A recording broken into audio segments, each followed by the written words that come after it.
Fotoana tokony anehoan'ny vahoaka malagasy tsy vaky volo, ny firaisankina sy fitambarana ny fotoana tahaka izao, izay amin'ny fitakitsika ny amerenana ireo nosy malagasy ireo amintsika. Mahakaka ny rehetra nefa ankilany, fa tsy harenesampihofiry ireo fiarahamonim-pirenena sasatsasany, izay tokony hitarika ny olo-pirenena sy aneho hevitra mahakasika ny fitakiana ireo nosy malagasy ireo. Tsy hita mazava amin'izy ireo ny tena fitiavan-tanindrazana. Tsy mieritreritra izay andraikitra ho tazonina izy, satria tsy ao aminy le tena fitiavan-tanindrazana, matoy tsy tonga eo. Reo ny tena tokony hanentana olona ny société civile.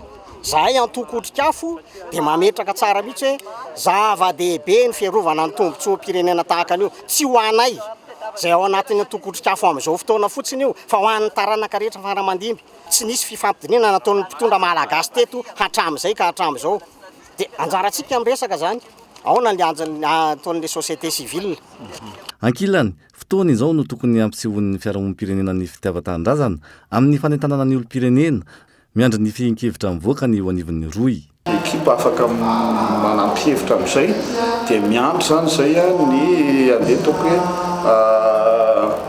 fomba fiasan'ilay komity koa hoe fomba fiasan'ny ampandray anjarany rehetra ve ilay fomba fiasa sa mety hoe ao anatin'ilay siatry ny komity ihany no mahatanteraka azy dia miandry ihany koa ny atotam-baovao sy ny zavatra ifampidiniana amin'izay vao tena afaka andetoko teny tsara hoe inona ny mety ho fandraisana andraikitra ny fiarahamonim-pirenena malagasy. Fa ny zavatra azo resahana fotsiny dia ny fiarahamonim-pirenena malagasy mihevitra amin'ny rehetra hoe tokony apetraka ny fiandrianany firenena ao anatin'izay nosy izay. Namoaka fanamarana ankilany eo anivon'ny fiadidinan'ny repoblika izay manambara fa misy ny tsy fitovikevitra eo amin'ny ora amin'ny famaritana ny mahakasika ny fiandrianam-pirenena mahakasika ireo nosy malagasy ireo.